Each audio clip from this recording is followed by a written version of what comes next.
We're doing that for the purpose of coming back, and if anyone wants to see some of the topics we have, use it for other training when people are unable to be with us today. So Jess has just got that started. So we've got some stuff on our agenda today. Would encourage you again, if you got anything that you're curious about, put it over there in the chat. Type that in there. We'll make sure that we touch base on those particular topics for today. So we're going to talk a little bit about our fleet images. Randall's going to be sharing with us how to, again, update some of those particular items. Tommy's got an update on our meeting schedule that we've got set up here. We've had to move some times around. He wants to kind of go over that with everybody there. Jess is going to be talking about our shift schedule. We just had that updated to our new version. She's going to kind of go through that again. A good reminder looking at that item. There's some new equipment icons that have showed up now on our fleet page with our buckets. And so Tommy will be presenting on that. I'm going to be going through safety scores.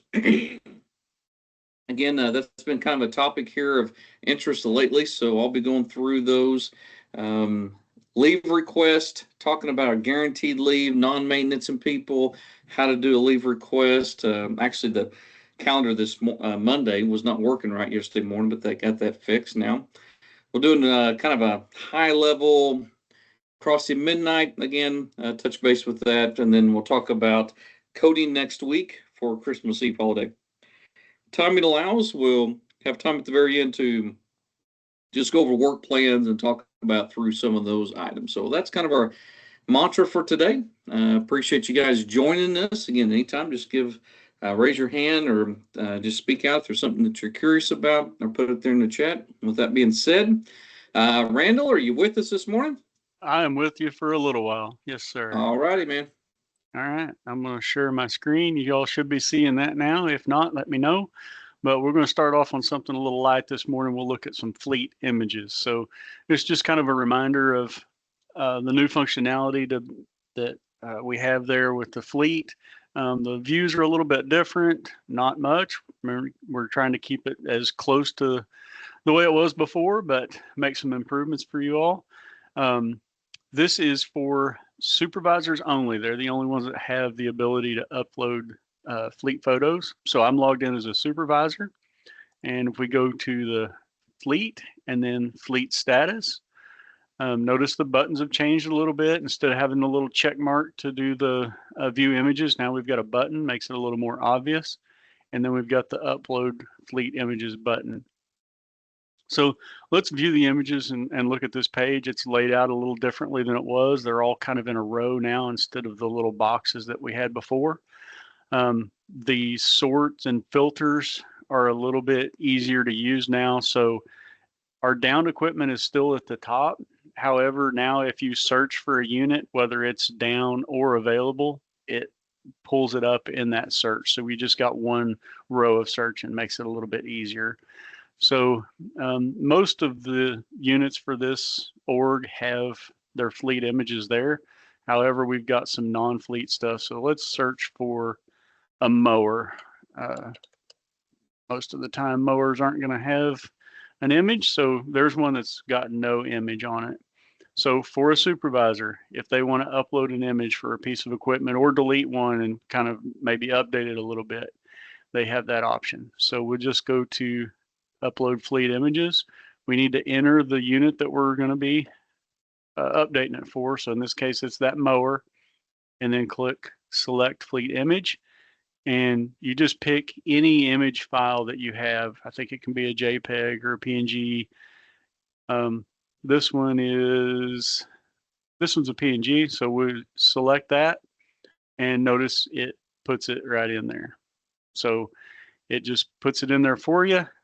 Hopefully it's pretty easy. If you decide you don't want it or you want to change it, same thing. You just go in here, enter that unit number that you want to change, click the delete image, and it's gone. So pretty simple functionality, something now that you all can do yourself. You don't have to, you get a new unit in, you don't have to send us the photos and all that process. One thing I'll mention, there's at least one district that has some office staff that's putting these in. We're working on getting that set up to where they can put it in for you. So I don't know if you want to work with your districts, but we'll be getting that functionality going pretty quickly. But any questions on uploading fleet images or the new view that we have in general? Randall, do you have a suggestion of what's a good image of a unit there versus maybe one that's not so good of a picture? So we typically, I think we recommend to get as much of the unit as possible. Be nice to be able to get where you can kind of see the number, but you want something that's beneficial. It doesn't really do you any good to just zoom in on the door so tight that you can just see the number. That doesn't really tell you anything. The thought process behind these images are kind of if you're borrowing equipment or something like that, if you need a piece, it's helpful to be able to see what it is that you're asking for or that you're getting. So yeah, zooming in so close that you can't tell doesn't really do you any good. So I think most of these images are probably pretty good. Um, something along this line. And do you have any thoughts, Randall, about non-fleet? Any thought, any kind of guidance you think about maybe ones that would be beneficial or not to pick up pictures on? So yeah, for me, probably non-fleet is about as important as the fleet. Tractors, loaders, any kind of special fleet that you have, probably, chip spreaders, stuff like that would probably be beneficial. Those are the ones that's probably going to be borrowed more and are less common. So, those would be things I would recommend. I've been asked, is it required that we put these in? It's not required. We do suggest it, and we know you're busy. You got a lot of stuff going on. Pictures on the page is probably not your top priority, but it is beneficial to others and could be to your own crew as well.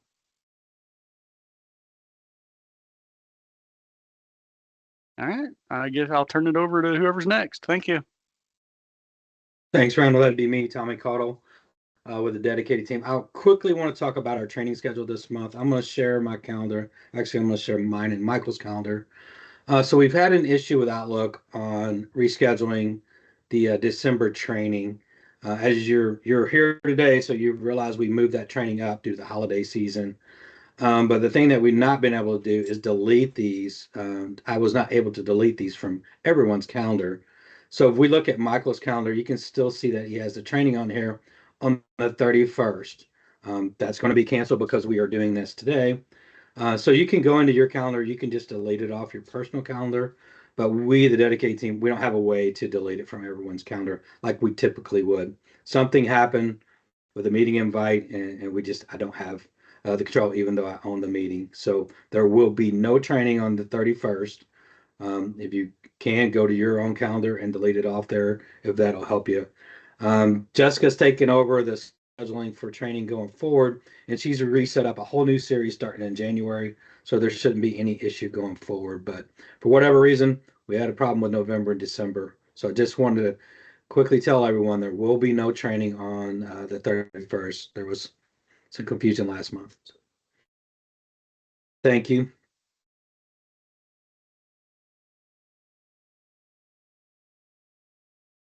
I think be Jess, you're up to give us a rundown of the new shift schedule or a rewritten shift schedule. All right. Thank you, Tommy. Good morning, everyone. Let me get my screen shared here. All right. So I'm impersonating a supervisor right now, and I'm just going to show you the new shift schedule that we have, a few changes that we have. So we'll go to daily journal, shift schedule. And as you can see, Mr. Blair already has one in here. A little bit of the changes are now you'll see the export button here. So you can actually export it to a PDF or to an Excel, which will show you then also all of your list of your employees are listed right here. Let's see, you can edit. Oh, excuse me. Then also there's the add shifts button right here if you need a new shift schedule to add. Whenever you do that, you'll notice a few changes on here. You'll pick your dates, the calendar, but then now on the start time and shift in time, instead of it being an up and down clicking buttons, you have a drop down box now. So it's kind of nice to go through and see those times easily right there. Another change that we have is over here is it lists each employee's current TRS schedule. So this is really nice because we want to make sure that whatever we put into MMS is accurate with TRS. This used to not be listed on there, so that's very convenient. If you do notice that someone's TRS schedule over here is incorrect, you will need to reach out to your service management manager to get that changed into TRS, so then MMS will get updated correctly as well, because whatever gets reported in TRS is actually how we get paid. Let's see, I think that, so, excuse me, was it view your employees? You can delete it, add a new one. I believe that was all the main changes. The biggest change was the exports to PDFs or Excels or the current TRS schedule right here. So yeah, thanks, Jessica. So you guys want to make sure that what your TRS schedule is matching what you're going to put in MMS. If those two don't match, you will throw an error when you guys try to document. So it's important, and we thought this new column here would be really helpful, especially as you're switching from 410s to 5/8s or back to 410s, or you're setting up a split schedule. This seemed like could be a really helpful column to show you what you actually have set up in TRS. So as Jess mentioned, it's important that your days of the week match your TRS schedule, matches what you're fixing to put into MMS when you make that change. Otherwise, you'll get an error. Any questions there then from the group? So all of this, we've mentioned in previous trainings, but I'll just quickly reiterate again. We are in the process of rewriting the daily journal, documenting work, and all of those things into a new using a new tool. It's part of IS application development standards, and it's kind of the modernization, bringing MMS up to current, and just making sure that it's healthy and operating efficiently.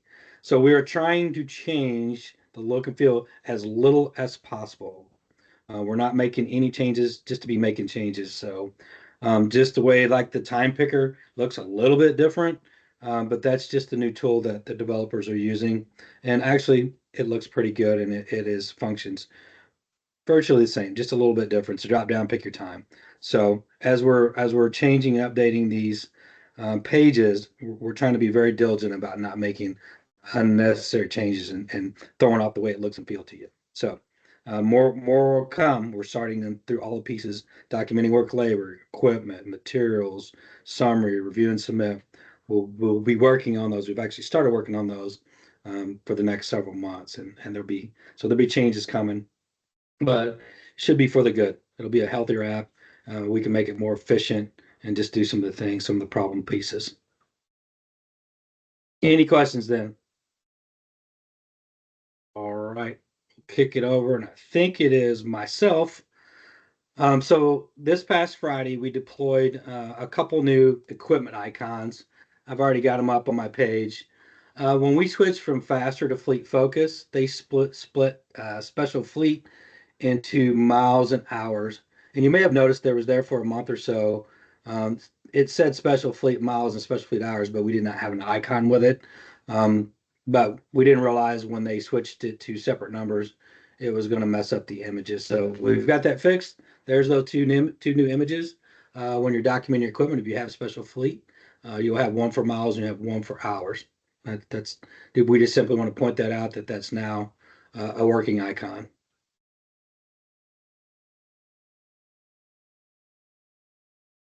Michael, I think that takes you down to safety.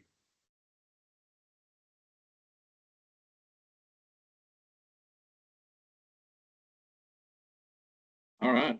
So we're going to kind of go through again the safety scores. It's been a discussion here quite a bit recently. I've had a chance to talk with some supervisors on the I-44 corridor just last week. Then also got to spend some time with St. Louis, talking with them through some items. So I want to step through this again.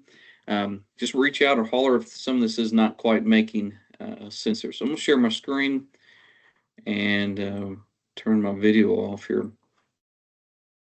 Okay, so a couple of key things to be aware of on safety score. So right now I'm impersonating Brian Lambert, supervisor at Ozark Maintenance, and the ability, any employee, anyone at MODOC can come in and they can hit safety scores. So they've went to MMS and they've clicked our safety management link there, and they've went into this dashboard.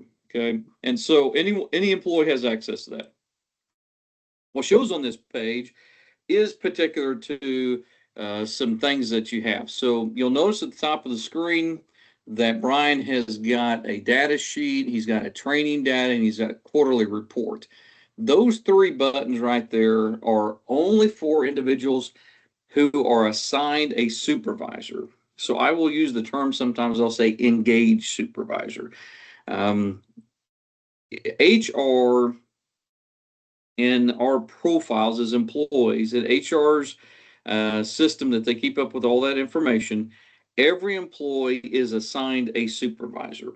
And if not, HR even gets some updates or like, hey, something's happened. So you could have a supervisor who retires. Well, now that whole crew needs to be assigned to somebody. Maybe sometimes they'll go to a superintendent for a little bit. So that's how all this connects. And so if you are one of those people, and that could be a maintenance supervisor, a bridge maintenance supervisor, that could be a traffic supervisor, urban supervisor, could be an assistant supervisor. Again, one of the best practices that we would encourage, we believe that's the right thing for assistant supervisors to be doing those engaged discussions. Again, talk to your maintenance and leadership staff there about that. But if you don't have a supervisor, I mean, if you're not that, right? And I'll have that question. Here's a question that comes up here that you guys want to answer on that pop-up there. You know, who can upload fleet images to a building? Go right ahead, answer that question, what you see there, because each page can be a little different. But when we're looking at the items here when we're looking for items, particularly on this safety page, what does it look like? It's got to be that person who actually is doing those engage documentation into the engage system.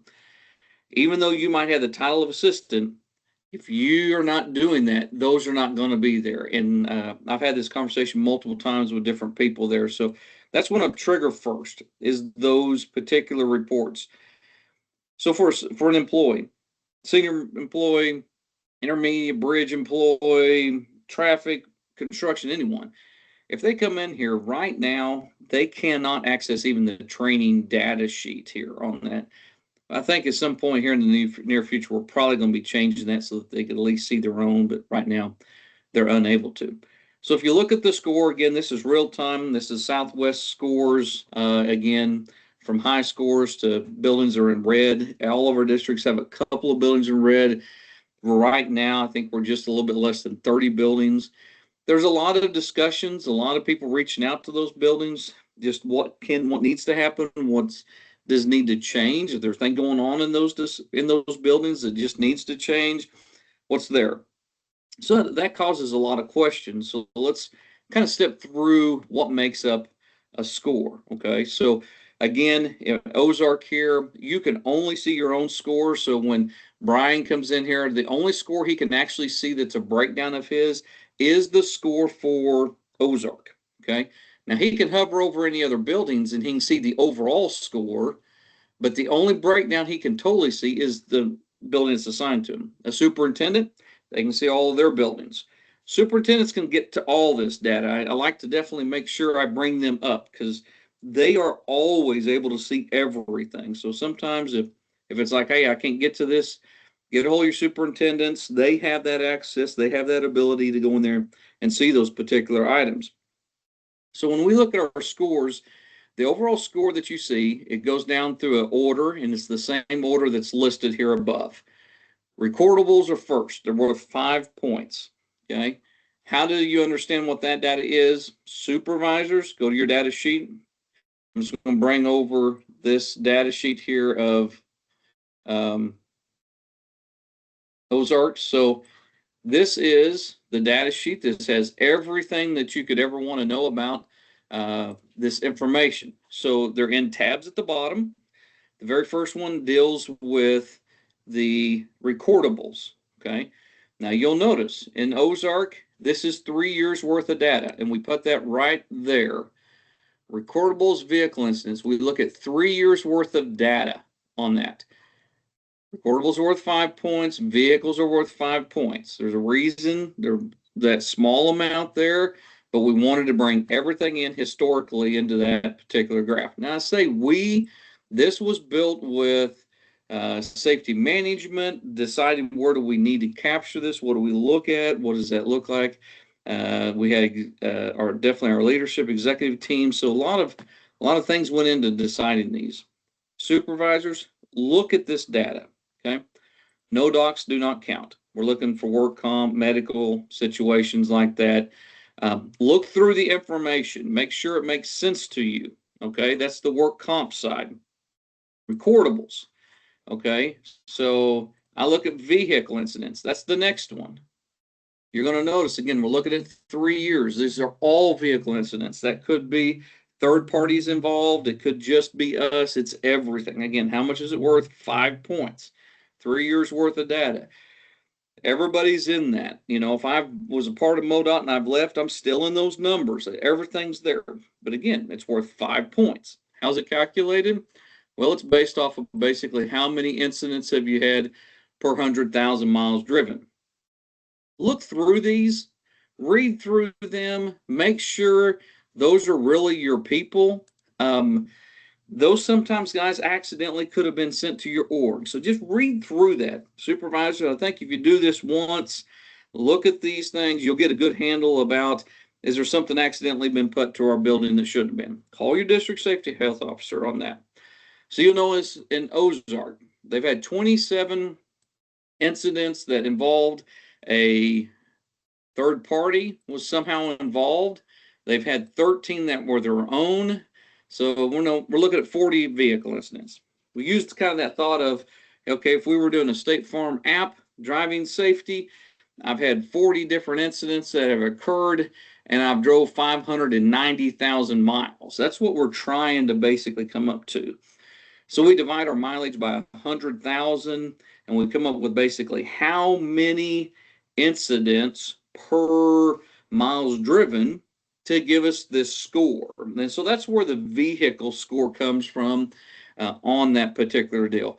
So in their case, they've had enough incidents. A lot of your buildings are that way, particularly a lot of times when we're in places got a lot of traffic or higher volumes. You know, those things have happened for sure. Supervisors, read through those details, open those tabs up. That's going to really put you in a really good place to make sure that that's what's there to take care and answer. Okay. And that's what's going to get you that. You'll notice in Ozark's case, 0 vehicle scores. It's a rolling 12 months. Or 36 months here, right? So the last 36 months, we're just constantly taking off anything in history there, but we're rolling those through those. And so recordables, 5 points, all vehicles, 5 points, and that's how that works. All right.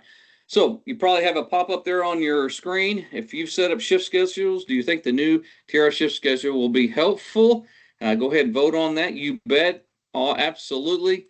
But tell us what you really think there. We want to make sure that that stuff is actually helping out with everyone in that spot. So the next piece of the score is going to be accountability. Okay. And so with accountability, the majority of our times when we've got low scores, that is exactly what has happened to us. So how long is that on?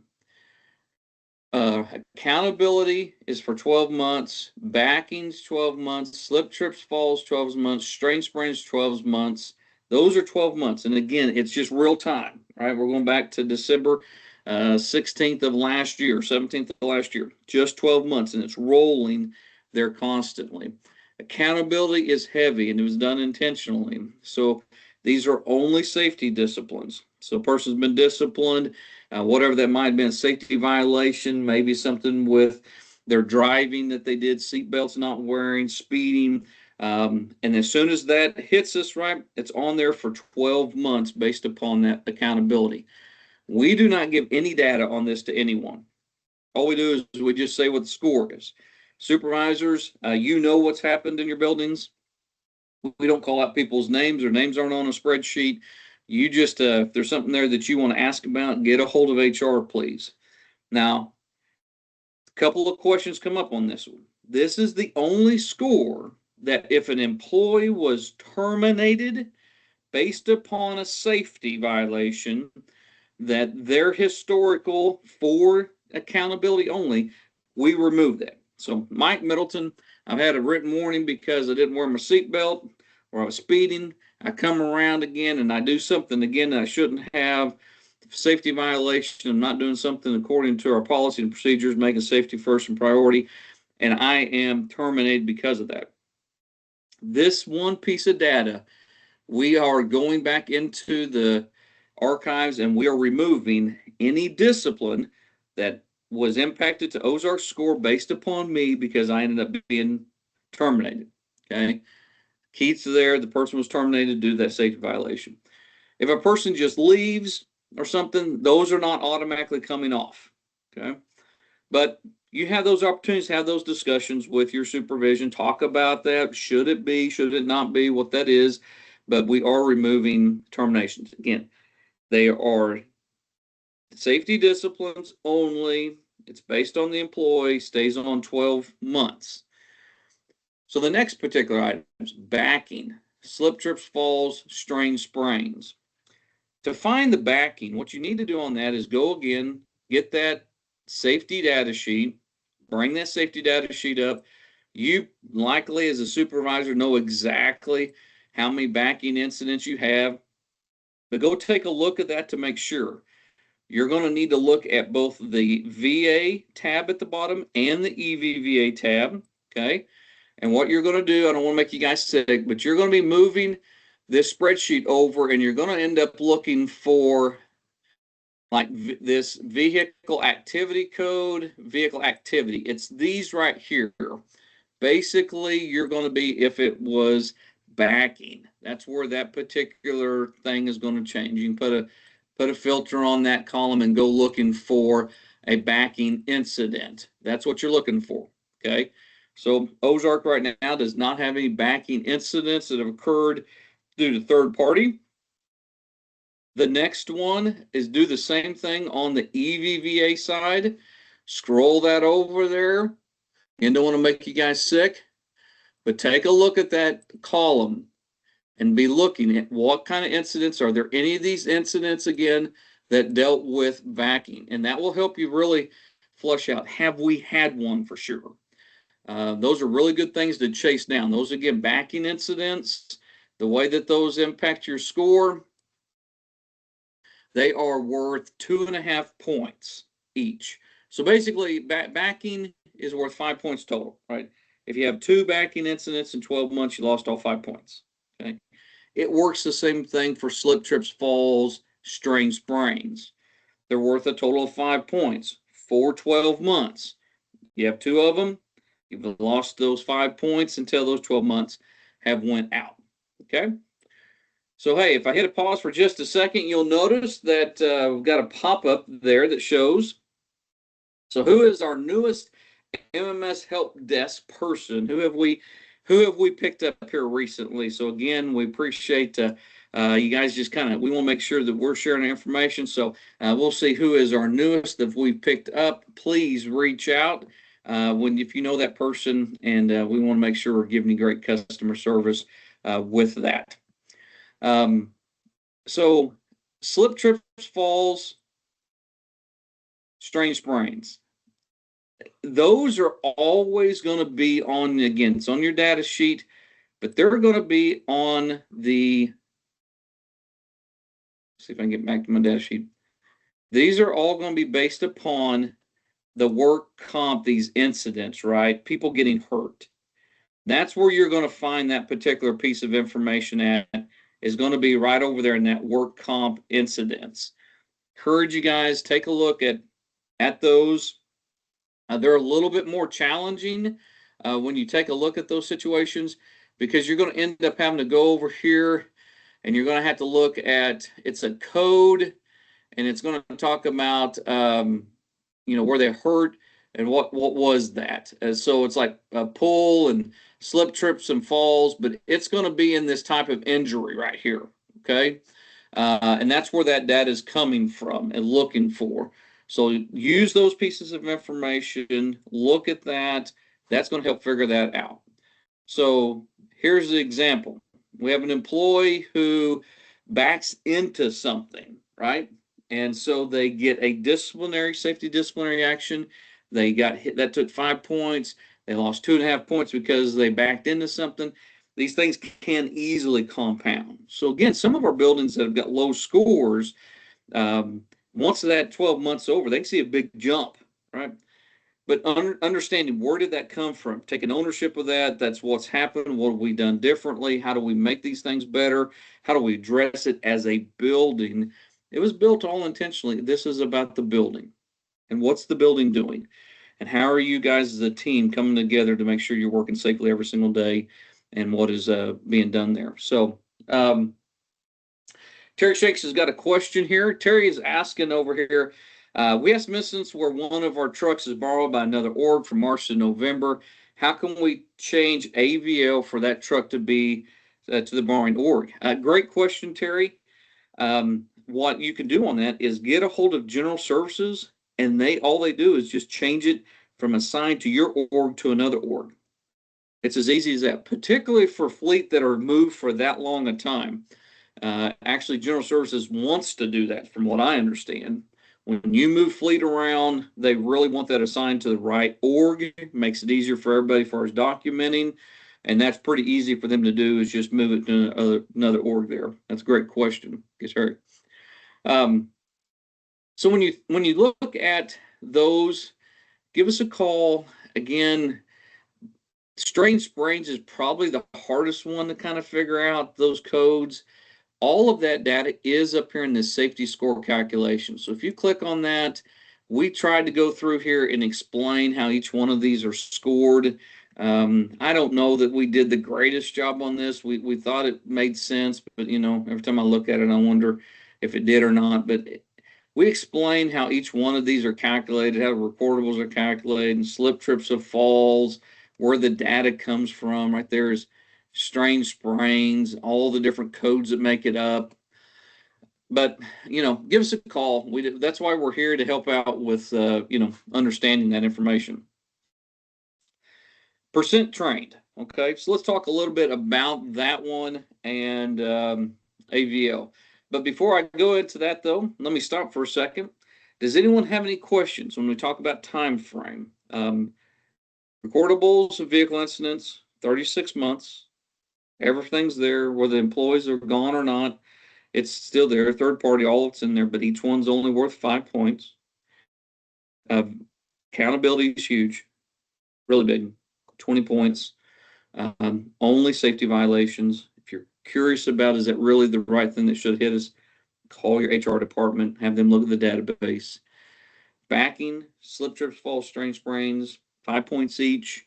They stay on your score for 12 months. Okay.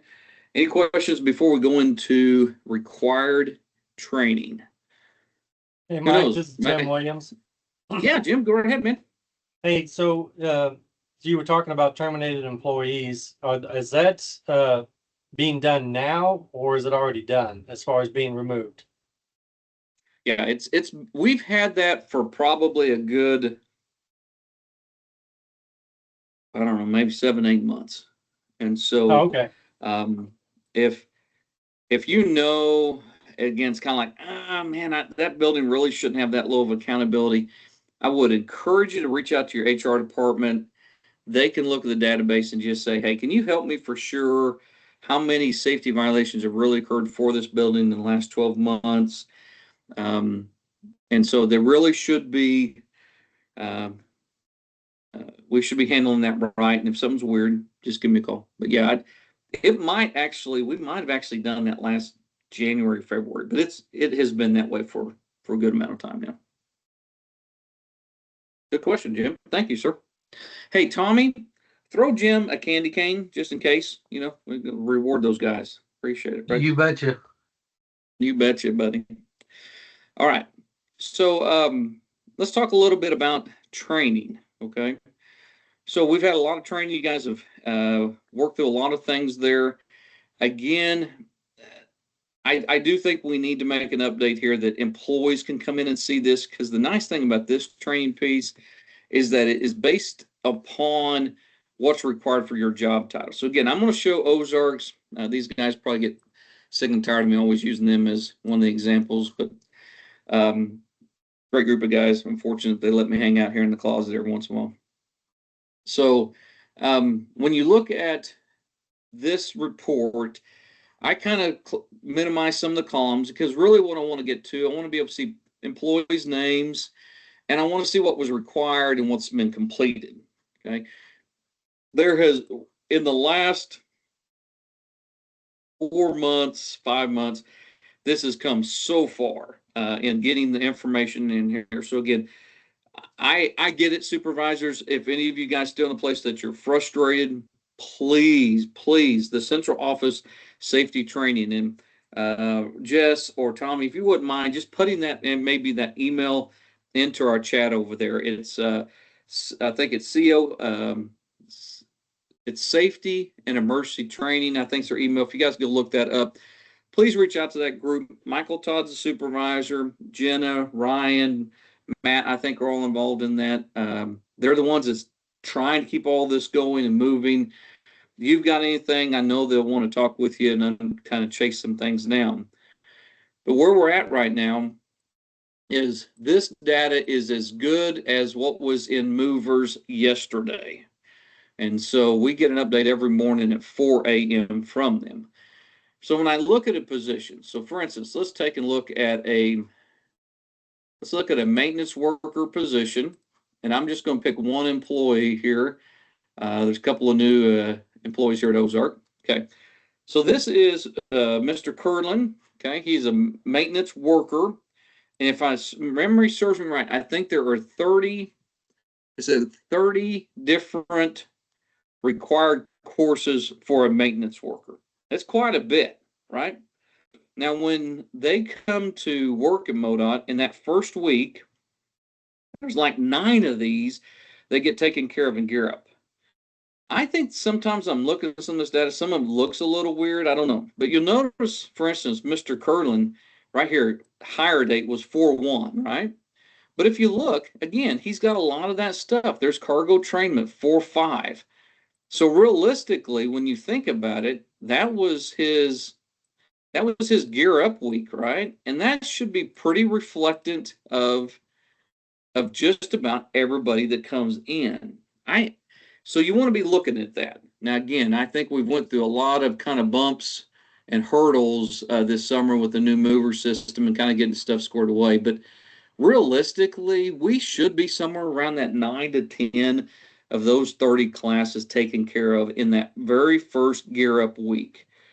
This is very important too, right? Because, I mean, you think about it. There's dump truck, flagger, cargo, basic, front end. You start assigning this employee the next week to anything, I mean, every activity we have, we put basic to it. If you assign them a truck, we're hitting dump truck. So this is pretty paramount. That week, getting those things done, all that stuff taken care of, there's a lot that you're going through and managing in that, and have a lot there. So this report, I think, is really helpful in making sure that you're aware of what is missing. So for instance, for this particular employee, since I've got it to Mr. Curlin here, if I come to completion dates, I can come over here and I can say, okay, what's blank? So for right now, he's missing snow removal, OJT in class and work zone. And that probably really makes sense, right? He started back in April when we were teaching mowing. And so they are getting him into a class now for snow removal. So that's what they would be doing right now. And then, of course, we got to have some winter operations, and then we can take care of the OJT part. The work zone technician, again, that comes out a little bit later, right? Of how that's going to be. We don't take care of that immediately. So, this is probably pretty representative of where that should be, and taking care of those things and on that. So look at what's missing. Be mindful. I think that being aware of what you have, the best thing is to work through it and to find out those particular deals. I was on a call last week, or part of a call last week. Supervisor was asking about some particular training they were missing. They was using this exact thing, and it's exactly what we want, right? Is that what's not there, right? So if you were to just say, is my entire org, again, just go down here, pick all the completions that don't have a date, and this is basically what you're sitting at, right? And so as you move along in your career, from maintenance worker all the way through supervisor, other things are added on. You have other things to take care of, and those are classes, right? Some of those are big classes. You got to go take a class. Like Brian's got an ICS class, right? Our assistant here, Scott, he's got a leadership academy. Many of you have done those things as we move you into those supervisor positions. Career leaders, there are a couple new crew leaders here in the last couple of years. They've got an academy that they go through. So we're always going to have some of these moving. The thing to keep in mind about training scores, for the most part, it is worth 35 points. That's a lot of points, right? In a building, an average size building, and our average buildings are somewhere around 13 to 14, somewhere in there. We have buildings as small as like 5 or 6, and we have some buildings as heavy as maybe as much as 30, or maybe a little bit more than 30. If you're an average building, new people coming on, you're not seeing much difference in this training score. So their training score right now is 34.6. And you guys saw they had like 10 things that are missing, right? But they've got 16, 17 people. It's pretty manageable, right? I mean, things happen. Now I will give credence to, if you're a building of 5 and 2 people leave and you bring 2 people on, you could see an impact pretty fast. So we had a building up in one of our districts that had a building of 2, and the one employee had been here since about June, but still didn't have anything in the system. And it was a system deal. It was fighting it, and they was doing everything they can, but the person's name just wasn't showing up yet, So they were only getting, say, like 17 of the 35 points. So that was very measurable for them. But for the most part, majority of our buildings are really not that way. That training score is something you have some control on, but you also don't have some other pieces, right? New people, again, just come in. That maintenance worker series has got 30 required, and out of the gate, there's going to be at least 20 of them that will be empty for a little bit, right? So look at your scores, see what that is. OJTs, all of those pieces, do them right. The whole safety training wants to hear from you guys. They want to know what's going on. They put on classes last week about turning in rosters, the whole process. Make sure that you're touching base with all of that information. AVL, okay? So our AVL scores, this is employee based now, okay? We've changed this in the last year. That's worth 20 points. The vast majority of all of our buildings really have pretty good AVL scores, and it's on this data sheet. Supervisors, you can come over here and you can scroll and find the very last tab, the Geo tab, and it's going to tell you per employee how many miles they've driven and what is their driving score. You can go take a look at that. Look at that information and see what that is. Pretty impressive. The information's coming from that AVL piece there. Again, you probably could have some employees who are not here any longer, but they were here in those 12 months, so some of that's still there. Pay Pay attention to the mileage. We think we've got an issue in some places on mileage, so we're kind of working through some of that. We found an example down in one of our buildings that just didn't quite look right on the miles, but take a look at that. All right, we've got a pop-up question again there. What is the easiest way to improve your overall safety score? Complete safety observations, complete safety training, or not have any incidents? What's the overall to improve your safety score? What might that look like? And so several of you are voting there. What's some good ways to improve that particular thing there? And so you have got some different pieces, right? And right where I'm heading next to is observations. So you can get 10 points for observations. What that is basically you get a third of a point for every observation that you do. Again, if you look at your safety data sheet, we break that down for you. There is observations, near misses, and good catches. Okay. So those are buildings done too. They haven't done very much in the last 12 months here. These are really pretty recent ones, so great job on that. Making that kind of a process, thinking of how can we do that? Can we as a team, can we make sure we enter once a week? You know, that might be easy. You know, frankly, even once every 2 weeks would be great, but kind of being intentional about that. What's something good we found? What's an observation? These are really good ways to help us assess what's going on, but you can definitely gain 10 points back there. Look at your safety training. What are you doing in that part?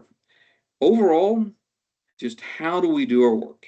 How can we be safer and about what we're a part of and what we're doing there and valuing that ability as a building there and being on top of that. So I hope this was helpful a little bit. Again, any of you who want more kind of a dive into it, give me a call. We can look down through those items. We just don't want anyone to misunderstand kind of what's going on here with the information. So any further questions about safety score?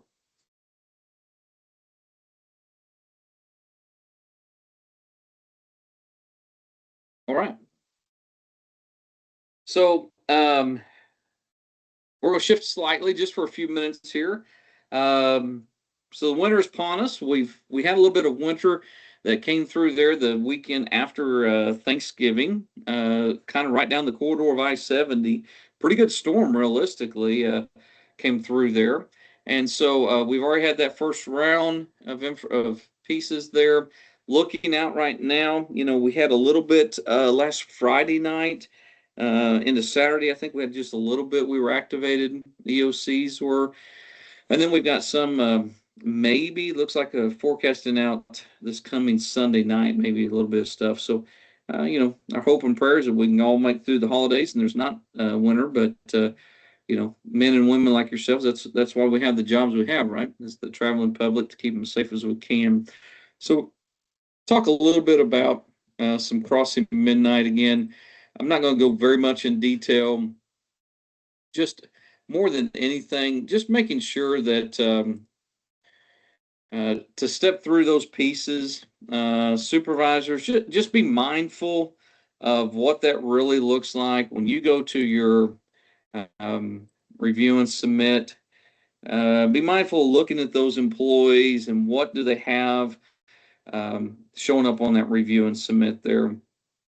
Crossing midnight, we had some even just last week. I was looking and we had some buildings that were looking at some time, and I don't think Ozark had any crossing midnight, but just be mindful. It's going to show up in a different color. The person's name will.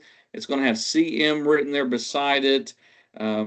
Be mindful not to approve either of those days until you're on top of that. Just look into the information, step through it slowly. Be mindful of you know, picking my locations, going all the way through the page. We have had some examples already where a route that was selected gave us problems. It didn't have a job number. There was nothing the employees did wrong there. We just had some stuff in the back of our tables that needed cleaned up. Had a weird example of a route that was picked, and and I don't know what was wrong with it. It came back as a point instead of a begin to end. I don't know. Anyway, but just slowly step through those. Our non-maintenance group, our supplemental, we've almost got 400 of them. Again, make sure they're aware of how does that look like for them. What does it look like for one of them to document, because it does look different on that. Supervisor, some of you have emergency people, right? You're going to have to report for your emergency people. Your supplemental group, we want them to document themselves. We want them in there doing their own documentation. But I was just asked the other day again, if those supplemental, or again from construction or something like that, they have full access, they can document their material and do all of that. Please, we got videos out there. We can share things with them. They need to know before they show up. But if it is one of our special crews, so maybe it's a striping crew that's coming over and helping you, maybe it's a roadside crew, they will document and they stay underneath their own org. So they can still search for the truck, they can pick the routes, but they can't report your material. So that does happen in some cases where we move some of our special crews around, but just take note, thinking through as a supervisor, what can everybody report? Who can get the material in? Who can't? What do we need to make sure we're capturing in those pieces there? So I don't know, Jess, I don't know if you wanted to share anything else about Crossing Midnight that you wanted to highlight. Yeah, I will chime in just a bit. Let me share my screen real quick. So I already have someone's pulled up. I picked the date. You'll notice this is on a Saturday, so there's no times already allotted in here. If there was in your regular schedule is already put in there, you would want to go ahead and back those times out. And then now we'll want to add your activity here. So we'll go to add activity and then go to winter ops. We'll pick the R913 code. And then as you can see, after that goes in there, if it's crossing midnight that you want to do, you have to make sure that you hit cross midnight and then you'll hit calculate hours. Well, actually I have to put an hour, sorry. Do 7B.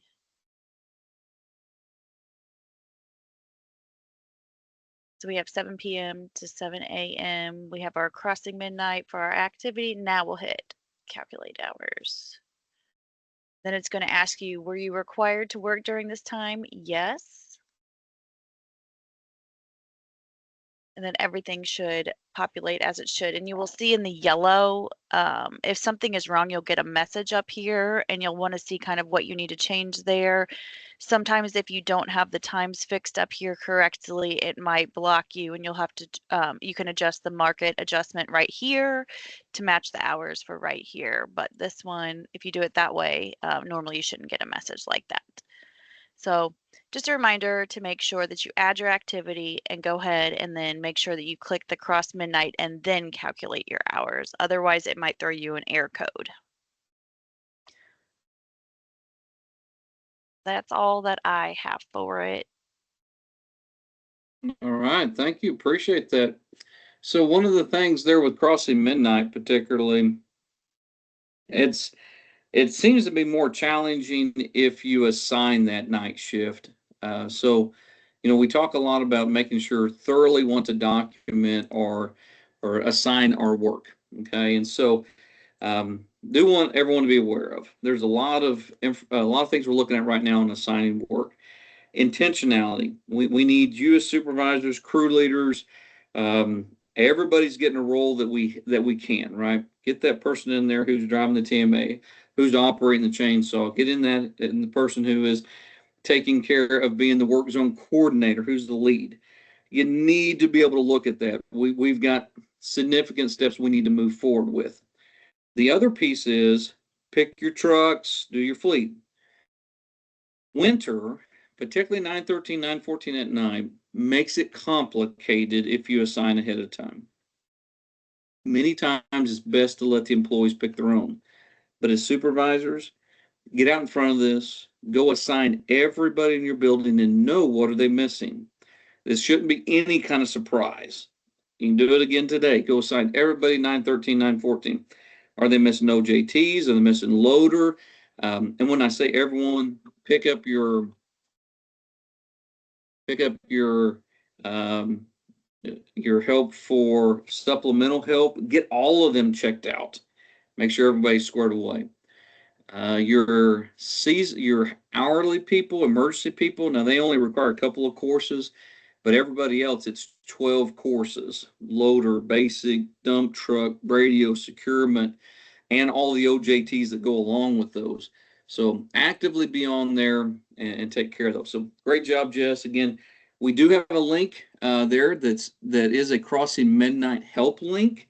You can click on that to help remind yourself of going through there. So let me go over to our chat here. Hey, thank you, Ricky.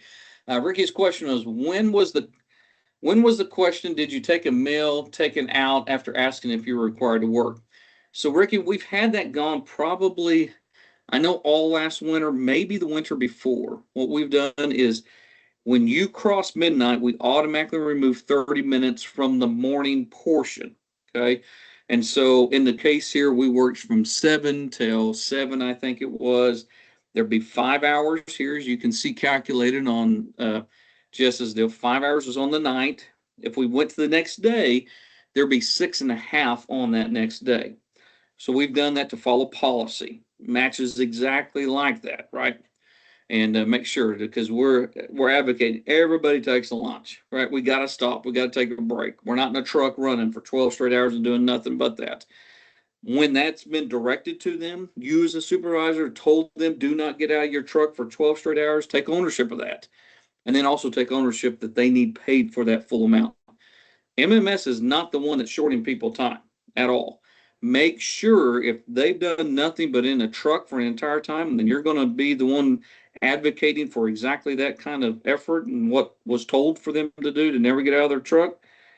Make sure they have 30 minutes to the end of that day, get that full 12 hours paid. Everybody gets paid what they worked, right?